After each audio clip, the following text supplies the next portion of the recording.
పీతాంబరధరే దేవి నారాలంకారభూషితే जगस्थिते जगन्माता महालक्ष्मी नमोस्तुते।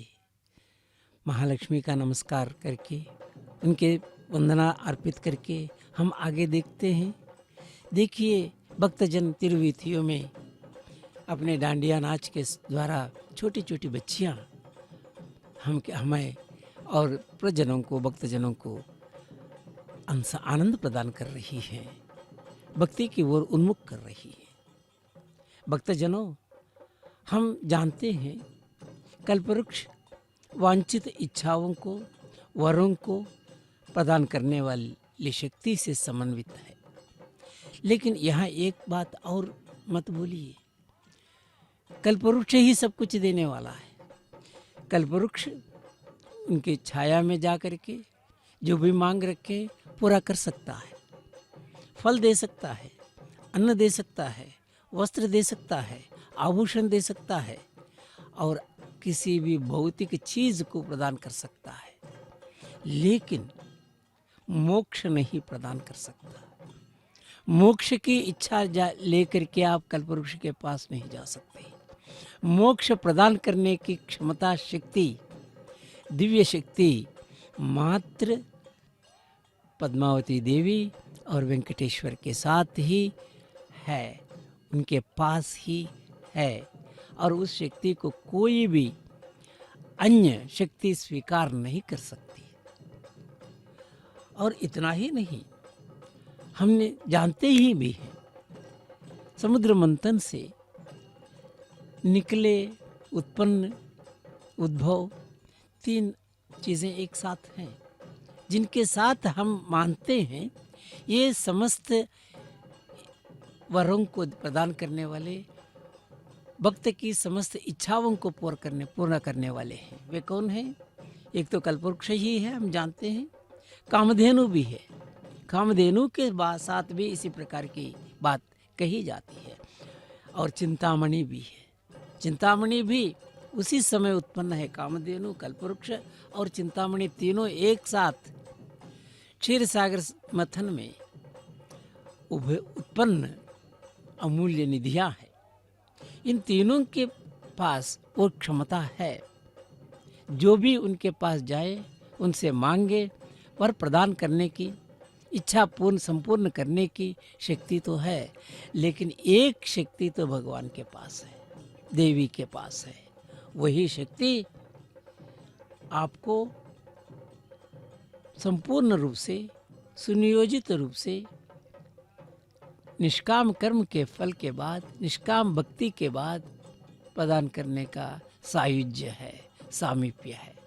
सायुज्य और सामीप्य तभी प्राप्त होता है, और आपकी इच्छा कुछ भी हो, लेकिन वह तभी संपन्न होता है जो कल्पवृक्षवल्ली माता की संकेत से भगवान वेंकटेश्वर आपको देने के लिए प्रसन्नचित्त हो जाते हैं। देखिए, ये साधारण बात नहीं है। इसीलिए इन शोभा यात्राओं में इसी का संकेत देने के लिए, इसी स्थिति का परिचय कराने के लिए माता जी और कल्याण वेंकटेश्वर भी दोनों अपने अपने ब्रह्मोत्सवों के संदर्भ में कल्पवृक्ष वाहन पर विराजमान होकर के भक्तजनों के बीच में आते हैं। और यह बात हमें भूलनी नहीं चाहिए। कल्पवृक्ष हो, कामधेनु हो या चिंतामणि हो, जो भी हो, जिनके संबंध में हमारी धारणाएं हैं कि उनकी याद करने से हमारी जो इच्छाएं हैं पूर्ण होती हैं, उनकी संपूर्ति होती है। लेकिन एक बात अवश्य है, वो मोक्ष प्रदान नहीं कर सकते, सायुज्य प्रदान नहीं कर सकते, सामीप्य प्रदान नहीं कर सकते भगवती या भगवान दोनों के साथ। वेंकटेश्वर की ही मुक्ति प्रदान कर सकते हैं, माता पद्मावती देवी ही आपको मुक्ति प्रदान कर सकती है। यह भी संपूर्ण रूप से भगवद आश्रित है। इन सारी सामान्य वस्तुपरक और जगतपरक, आशापरक जो भी इच्छाएं हैं वे कल्पवृक्ष से प्राप्त हो सकते हैं, लेकिन पूर्ण रूप से प्राप्त होंगे माता जी के साथ ही। ओम नमो परमेश्वरी।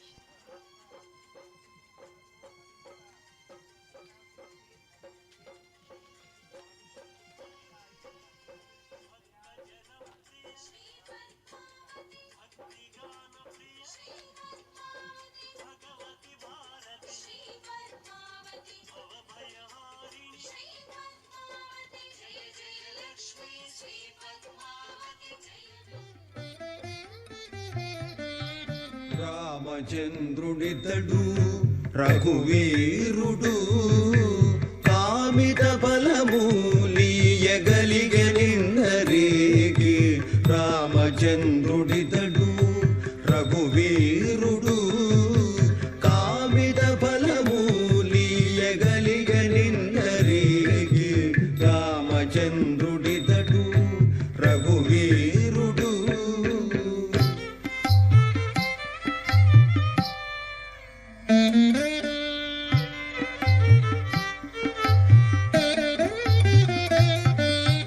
గౌతము భార్య పాలిటి కామధేను విదడు గాదల కౌశికు పాలి కల్పవృక్షము.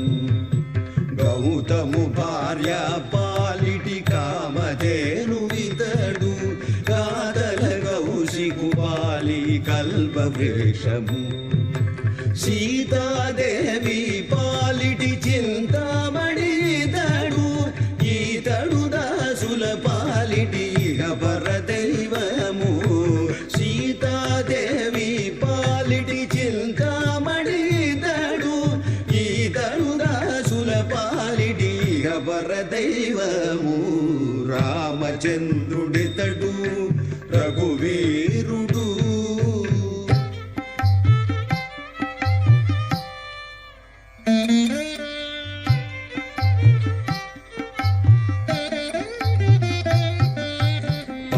సుగ్రీవు పాలి పరమ బంధుడితడు సరి హనుమంతు పాలి సామ్రాజ్యము. పరగ సుగ్రీవు పాలి పరమ బంధుడితడు సరి హనుమంతు పాలి సామ్రాజ్యము. నిరతి విభీషణుని పాలి నిదానము ఈతడు కరిమగనకు పాలి ఘనపారిజాతము. నిరతి విభీషణుని పాలి నిదానము ఈతడు కరిమగనకు పాలి ఘనపారిజాతము. రామచంద్రుడితడు రఘువీరుడు.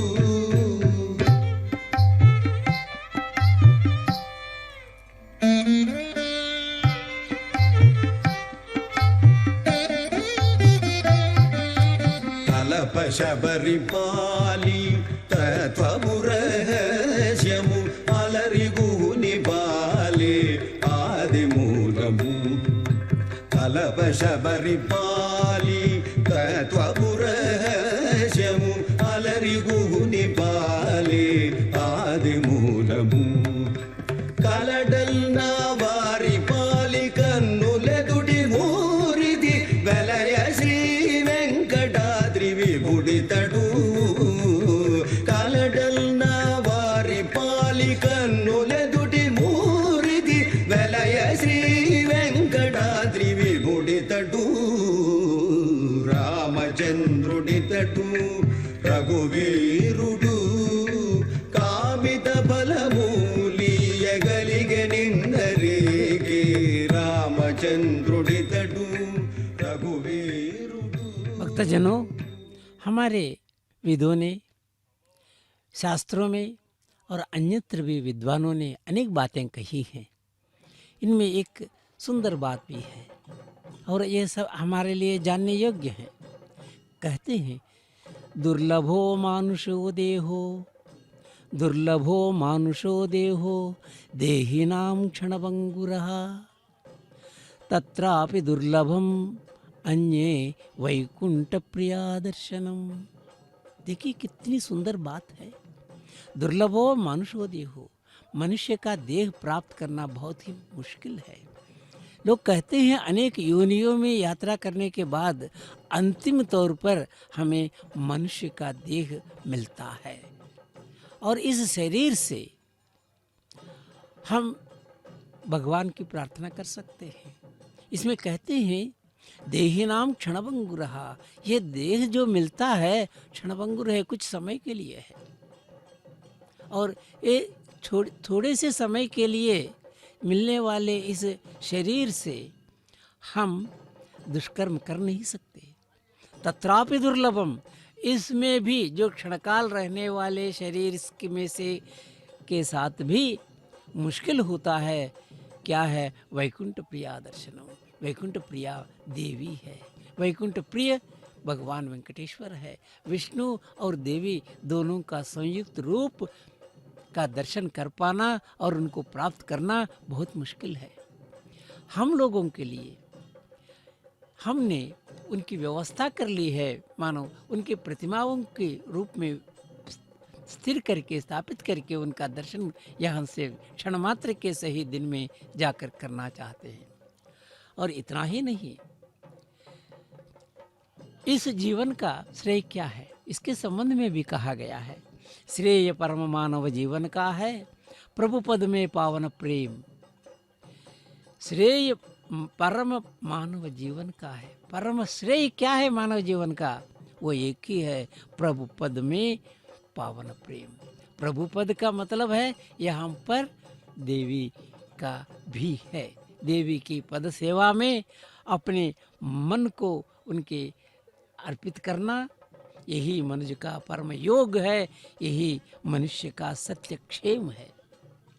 यह प्रेम मानव जीवन का जो पद प्रेम है, भक्ति से सबक्ति से भगवान के पद पंकजों में मन को दृष्टि को अर्पित करने की जो भावना है, यह परम श्रेय है। और इस श्रेय ही मानव जीवन का सत्य है और इस श्रेय की ओर बढ़ना ही मानव जीवन का सत्य मार्ग है और क्षेम मार्ग है। सत्य और क्षेम दोनों है। क्षेम मार्ग है और सुख से आनंद से अनेक योनियों की यात्रा के बाद प्राप्त इस मानव शरीर से, जिसमें कहने सुनने की क्षमता अधिक है, बोलने की क्षमता है, बोलने की क्षमता अगर है तो सिर्फ मानव में ही है, और समझने की क्षमता है तो अधिकतर एक सीमा से बढ़कर भी आगे बढ़ने का जो लक्ष्य है, लक्ष्य प्राप्ति की ओर चढ़ने का जो गमन है, वो मानव के पास है। इसे सही ढंग से समझिए, यही मनुष्य का परम योग है। मनुष्य का योग साधना का फल क्या है? यही है, हम लक्ष्य की ओर चलें और यहाँ से आगे बढ़े और इस आगे बढ़ने में हृदय में स्वच्छता रखें। देखिए बालाएं, छोटी छोटी बालाएं किस प्रकार इस दिव्य शोभा यात्रा में भाग ले रही है और इस प्रकार बचपन से ही इस भाव को पनपने दें तो धीरे धीरे हम भगवान को समझने, भगवती को समझने की ओर अग्रसर हो सकते हैं। यही हमारे लिए आवश्यक है। और इस संदर्भ में महाभारत के एक श्लोक है, कहा गया है, मनः शौचम कर्म शौचम कृता शौचम च भारतः, शरीर शौचम वाक् शौचम शौचम च पंचविधम स्पष्टम। 5 विध का शौच चाहिए, पवित्रता चाहिए। ये क्या है? मन शौचम, मन शुद्ध हो, पवित्र हो। कर्म शौचम, काम पवित्र हो। और कुल शौचम, कुल का यहाँ पर आजकल के रूप में कैस्ट नहीं है, समूह। जिस समाज में हम रहते हैं वह समाज जो है शुभ्र रहे, पवित्र रहे, समाज में पवित्र धारणाएं व्याप्त हों। इन पवित्र धारणाओं के व्यक्ति के लिए ही हम इस प्रकार की योजनाओं में आते हैं, भगवत योजना में, महोत्सवों में भाग करते हैं। मन को शुद्ध करके हम अपने समाज को शुद्ध करने की ओर बढ़ें। शरीर शौचम, शरीर के लिए भी शुभ्र होना चाहिए, वो भी पवित्र होना चाहिए। वाक शौचम, बात भी आपकी अच्छी होनी चाहिए, बातों करने का तरीका अच्छा होना चाहिए। ये सब जो है पंचविध शौच है।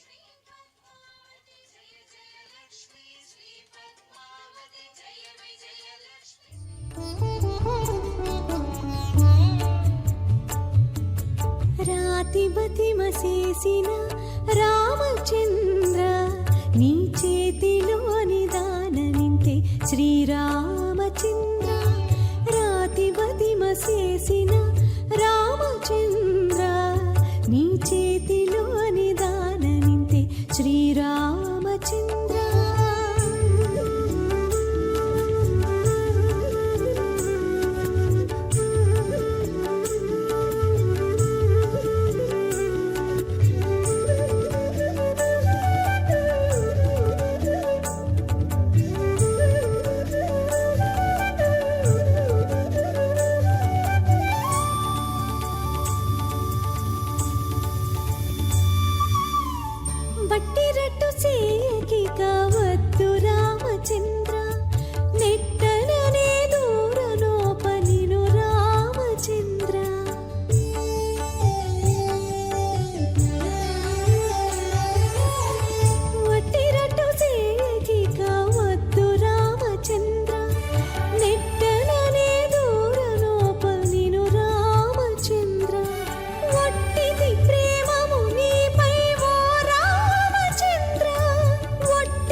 पद्मावती देव्यै नमः।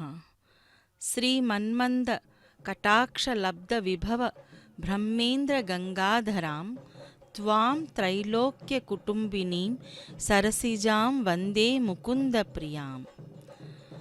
भगवती पद्मावती देवी आज कल्प वृक्ष वाहन पर आरूढ़ होकर भक्तजनों को दर्शन दे रही है, जो चौथे दिन पर। इस कल्प वृक्ष वाहन का बहुत सारे विशेषताएं हैं। यह श्री पद्मावती देवी की ब्रह्मोत्सव है। यह श्री हरि पठरानी की ब्रह्मोत्सव है। यह श्री ब्रह्मांड जननी की ब्रह्मोत्सव है, जो बहुत ही वैभवोपेत ढंग से मनाया जा रहा है। जिस किसी पर भी ऐश्वर्य रूपिणी पद्मावती माता अर्थात लक्ष्मी मैया की कृपा होगी, वह ज्ञानी होगा, विवेकमय होगा और बहुत बड़ा पंडित बनेगा। ऐसे अत्यंत सुंदर दिखने वाली श्री हरि की हृदयेश्वरी तिरुचानूर यानी अलमेर मंगापुर के पुरवीथियों में भक्तजनों को दर्शन देते हुए बहुत ही शोभायमान ढंग से विराजित होकर इस शोभा यात्रा में वह निकल पड़ी है। ये जो कल्प वृक्ष है वह बहुत ही चमत्कारिक वृक्ष के रूप में बताया गया है। वेद और पुराणों में कल्प वृक्ष का हमें उल्लेख मिलता है। कल्प वृक्ष स्वर्ग का एक विशेष वृक्ष है। पौराणिक धर्म ग्रंथों और हिंदू मान्यताओं के अनुसार यह माना जाता है कि इस वृक्ष के नीचे बैठकर व्यक्ति जो भी इच्छा करता है, जो भी वह कामना करता है, वह जरूर पूर्ण हो जाती है। उसको जल्द से जल्द सफलता प्राप्त होती है, क्योंकि इस वृक्ष में अपार सकारात्मक ऊर्जा होती है। पुराणों के अनुसार समुद्र मंथन के 14 रत्नों में से एक कल्प वृक्ष भी कहा गया है, जिसकी उत्पत्ति समुद्र से ही हुई थी। समुद्र मंथन से प्राप्त यह वृक्ष देवराज इंद्र को दे दिया गया था और इंद्र ने इसकी स्थापना हिमालय के उत्तर में यानी कि सुरकानन वन के रूप में जो प्रसिद्ध है, वहाँ पर उन्होंने उसको रख दिया था। पद्म पुराण के अनुसार एक प्रकार से इस कल्प वृक्ष, कल्प लतिका कहते हैं, कल्प तरु कहते हैं, ये कोई अन्य नहीं, यही पारिजात के रूप में भी बताया जाता है।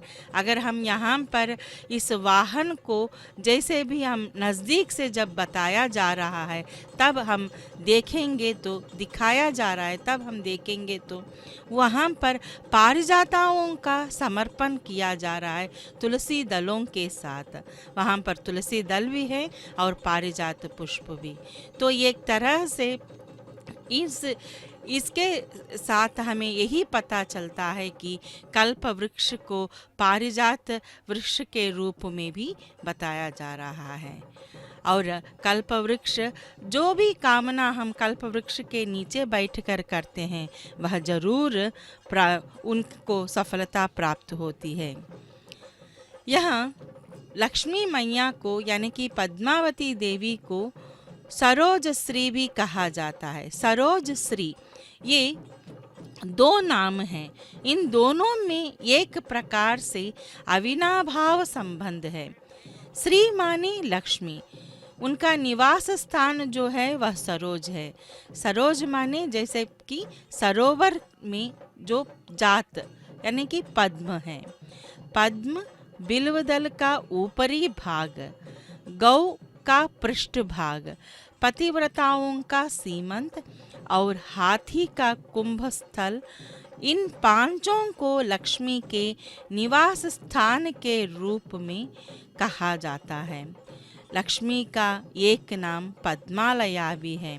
लक्ष्मी पद्मालया के रूप में बहुत ही प्रसिद्ध है और यहाँ पर हम जहाँ पर भी हम देखेंगे लक्ष्मी माता को पद्म पर स्थित ही हम देखते हैं, इसीलिए उनको हम पद्मालया भी कहते हैं।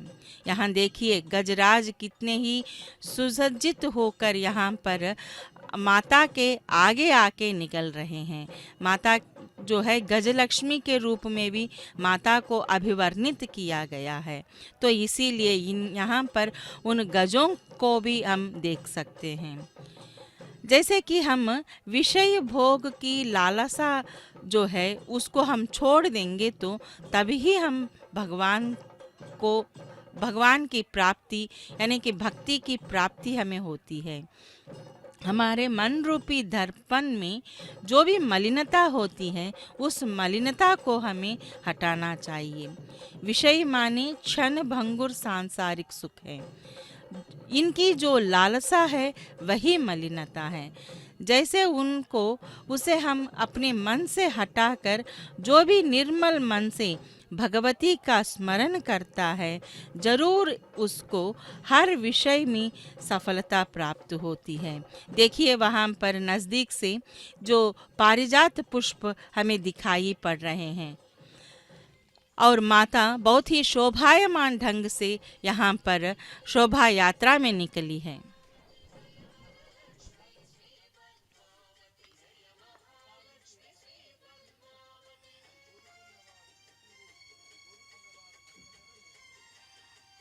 मनसिज समुद्रमथनमिदे मनसिज समुद्रमथनमिदे मनसिज समुद्रमथनमिदे मनसिज समुद्रमथनमिदे मनसिज समुद्रमथनमिदे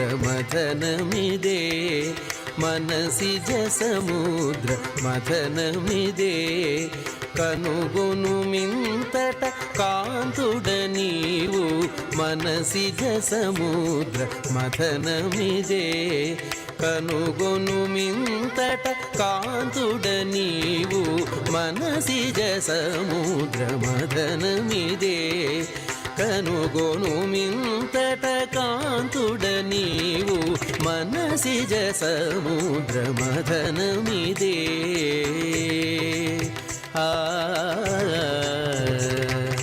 సతి చింతామతి జలనిధి తరువగ అతి కేరళపు విరహము ఒడమి సతి చింతామతి జలనిధి తరువగ అతి కేరళపు విరహము ఒడమి తతినా పిమ్మట తమకపు కోర్కులు లతల కల్పకపు లాకలు ఒడమి తతినా పిమ్మట తమకపు కోర్కులు లతల కల్పకపు లాకలు ఒడమి మనసిజ సముద్ర మథనమిదే కనుగొను మింతట కాంతుడ నీవు మనసిజ సముద్ర మథనమిదే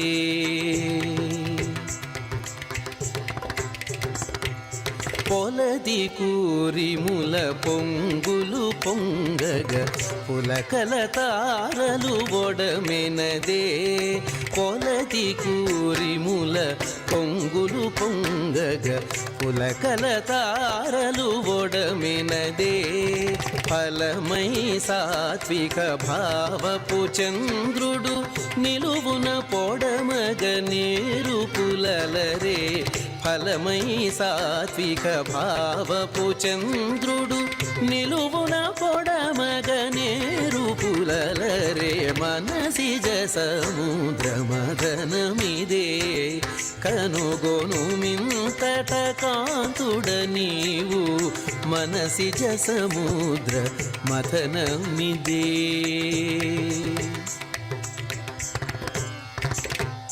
సుదతి తానేని చొక్కపు కాగిట అదనున నిందిరయై పొడమే సుదతి తానేని చొక్కపు కాగిట అదనున నిందిరయై పొడమే కదిసిన శ్రీ వెంకటపతి నీ దశ కదిసిన శ్రీ వెంకటపతి నీ దశ హతరామృతమై అతివకు పొడమే కదిసిన శ్రీ వెంకటపతి నీ దశ హతరామృతమై అతివకు పొడమే మనసిజ సముద్రమథనమిదే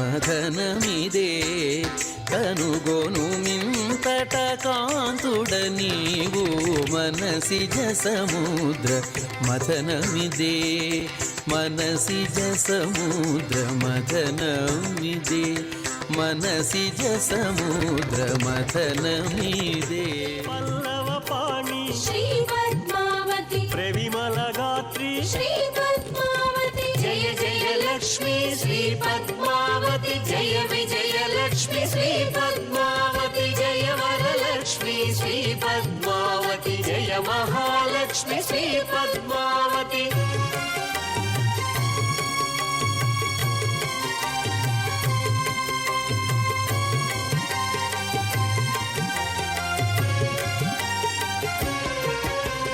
భక్త జనప్రియ శ్రీ పద్మావతి భక్తి గాన ప్రియ శ్రీ పద్మావతి భగవతి భారతి శ్రీ పద్మావతి భవభయహారిణి శ్రీ పద్మావతి జయ జయ లక్ష్మి శ్రీ పద్మావతి జయ విజయ లక్ష్మి శ్రీ పద్మావతి జయ వరలక్ష్మి శ్రీ పద్మావతి జయ మహాలక్ష్మి శ్రీ పద్మావతి మంగళదాయిని శ్రీ పద్మావతి మణిమయహారిణి శ్రీ పద్మావతి మహనీయ రూపిణి శ్రీ పద్మావతి మహిమ స్వరూపిణి శ్రీ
श्रीचक्रवासिनि श्रीपद्मावती श्रीनिवासप्रिय श्रीपद्मावती श्रीशुभलक्ष्मी श्रीपद्मावती जय जय लक्ष्मी श्रीपद्मावती जय विजयलक्ष्मी श्रीपद्मावती जय वरलक्ष्मी श्रीपद्मावती जय महालक्ष्मी श्रीपद्मावती अमरवन्दिता श्रीपद्मावती अमितशुभप्रद श्रीपद्मावती आनन्दकारिणि श्रीपद्मावती आश्रितवत्सल श्रीपद्मावती जय जय लक्ष्मी श्रीपद्मावती जय विजयलक्ष्मी श्रीपद्मावती जय वरलक्ष्मी श्रीपद्मावती जय महालक्ष्मी श्रीपद्मावती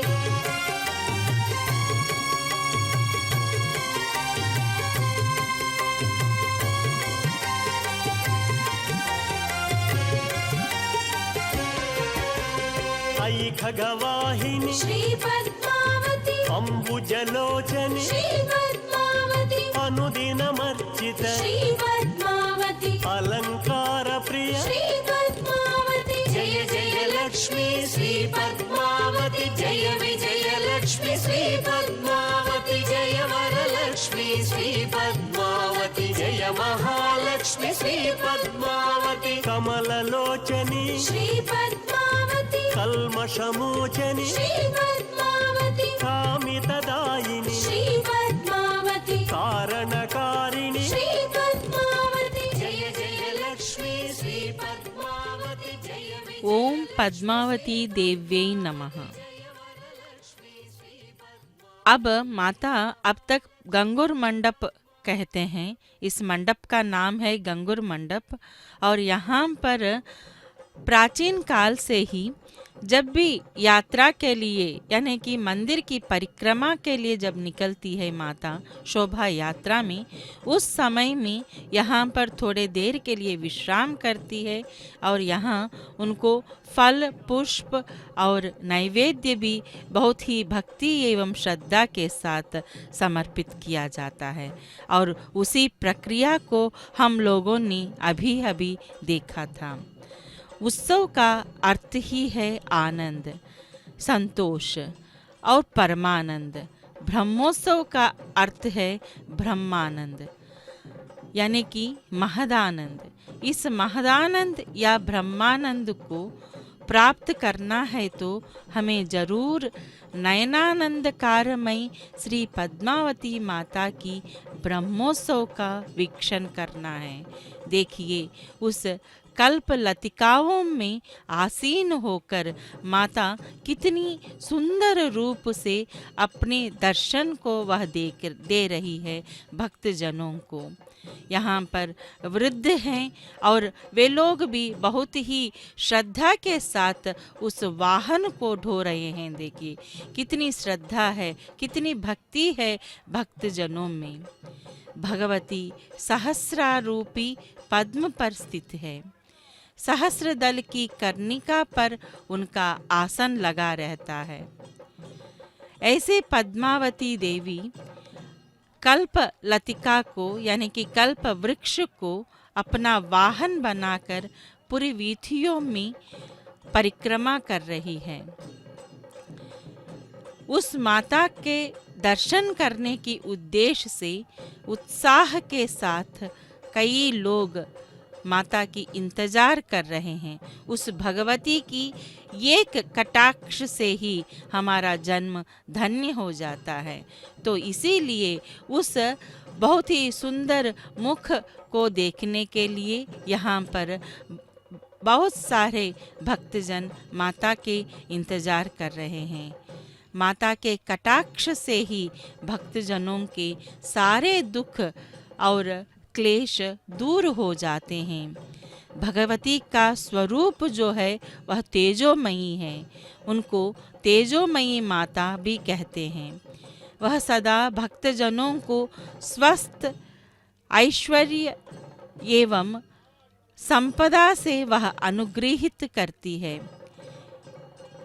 आज के दिन इस कार्तिक ब्रह्मोत्सव के चतुर्थ दिन पर माता कल्प वृक्ष वाहन पर दर्शन देते हुए समस्त भक्तजनों को अत्यंत शुभ प्रदान कर रही है और यह तो सकल संपदा प्रद के रूप में भी बताया जाता है। हमारे सांसारिक विषय वासनादि से विमुख हुए बिना हम ईश्वरोन्मुख नहीं हो सकते। तो अगर हमें ये सब भगवान के प्रति हमें समर्पित भाव को रखना है तो हमें इंद्रिय निग्रह जो है परमावश्यक है। अगर इस तरह के निग्रह भावना हमें नहीं होती है तो हम कभी भी भक्ति सानिध्य में हम नहीं जा सकते और उसके बिना आध्यात्मिक विद्या की ओर हम प्रवृत्त नहीं हो सकते।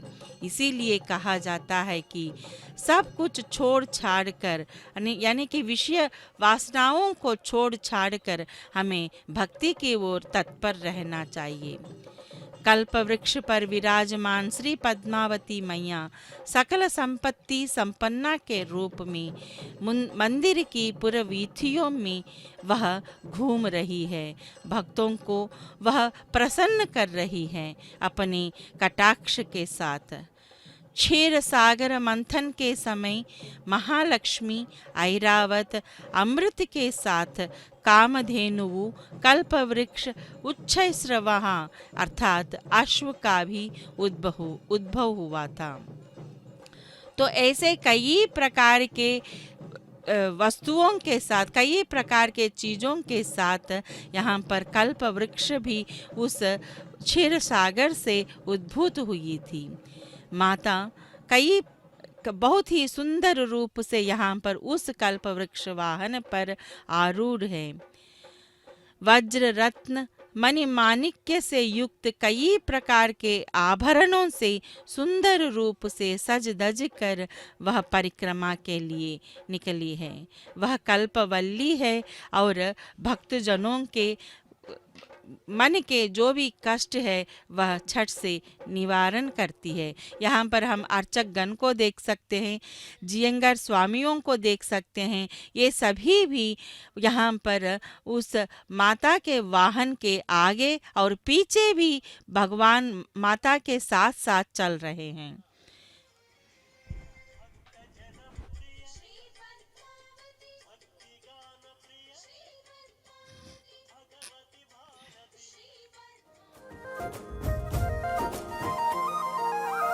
చొక్కపుని పెండ్లి నేడే శుక్రవారము అక్కరతో నిన్నీయును అవతరించవయ్యా చొక్కపుని పెండ్లి నేడే శుక్రవారము అక్కరతో నిన్నీయును అవతరించవయ్యా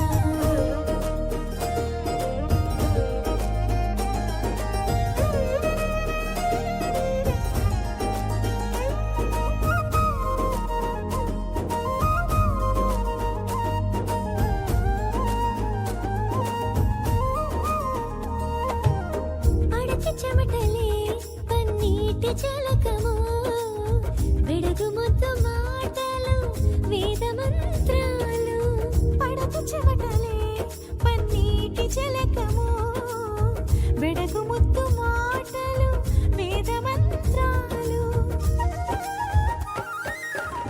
ఎడయనియాకి పయ్యద కొంగే తడియొత్తు అడియాలపు మజ్జనము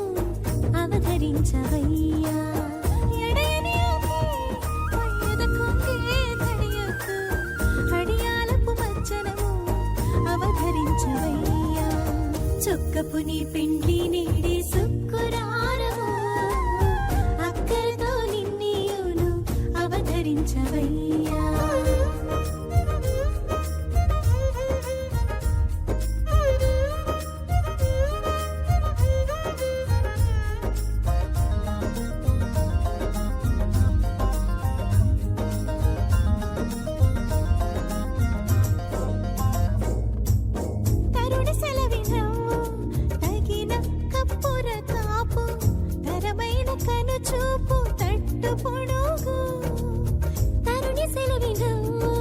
తగిన కప్పుర కాపు తరమైన కను చూపు తట్టు పొడుగు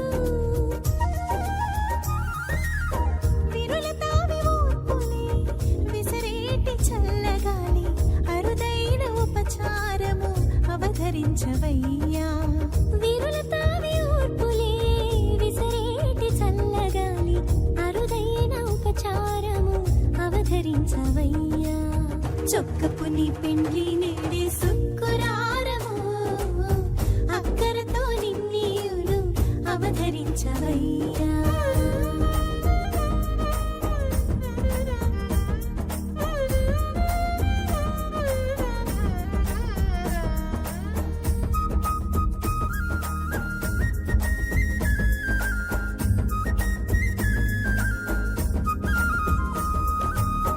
అలమేలు మంగ కాగిలి అణుతుతా మేరల పూజ ఒలివోని మేని కాంతి భూషణములు అలమేలు మంగ కాగిలి అణుతుతా మేరల పూజ ఒలివోని మేని కాంతి భూషణములు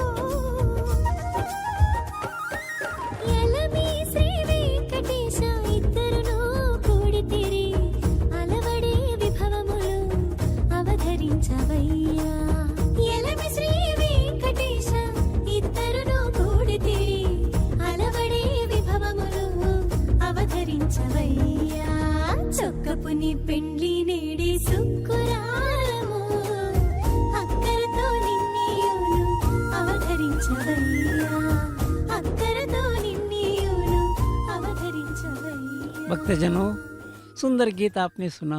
शुक्रवार के दिन पर माताजी के स्वरूप को अवतरण करने की एक मांग व्यक्ति की ओर से रखी गई है।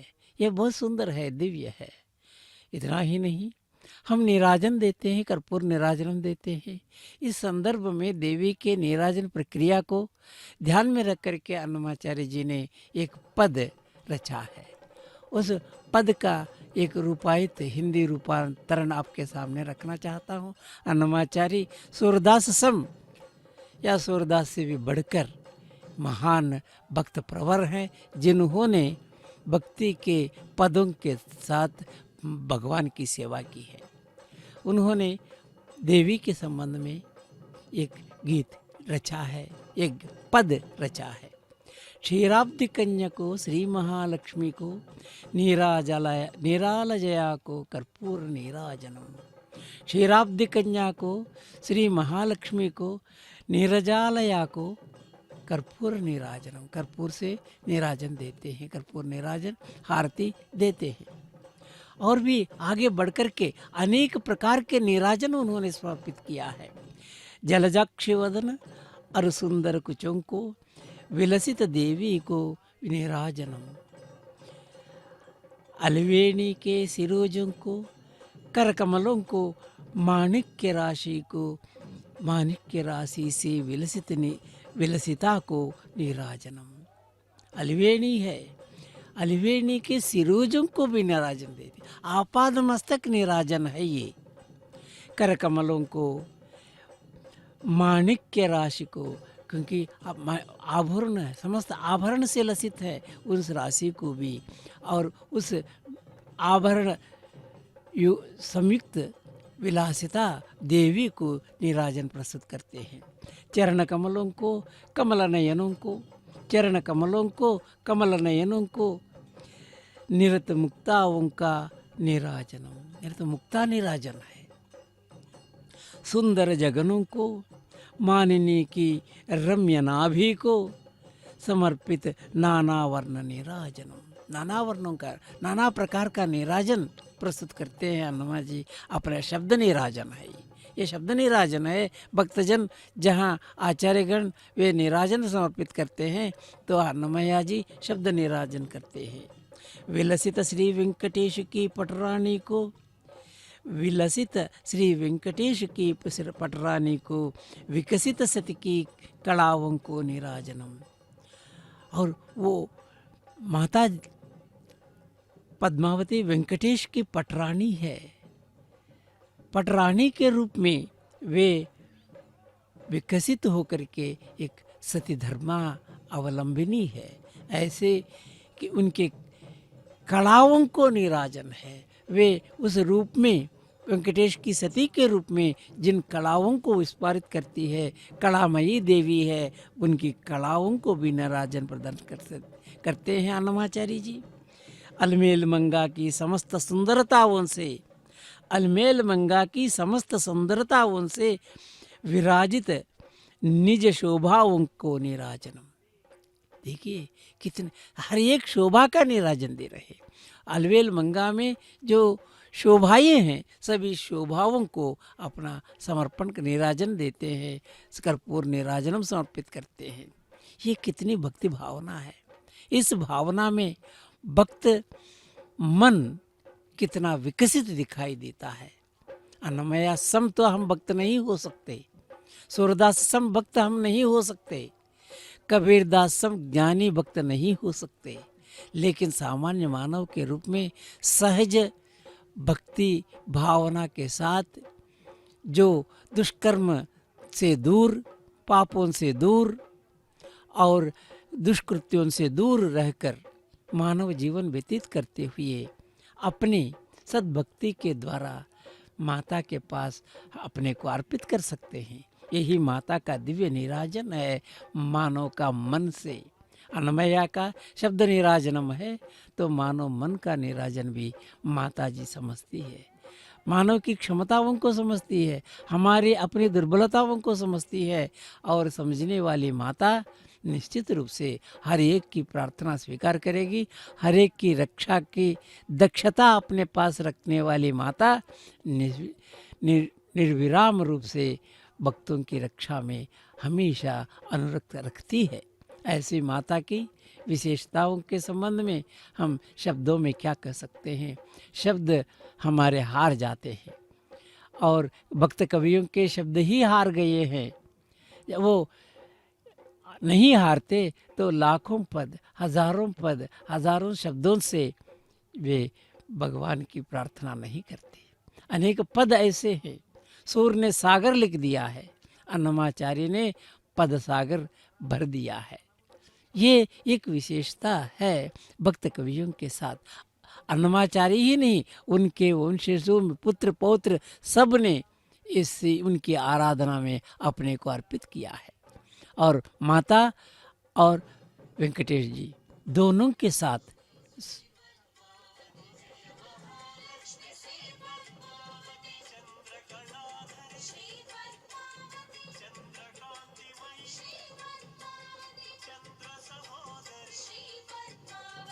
పట్టిన బారల భాగ్యమిది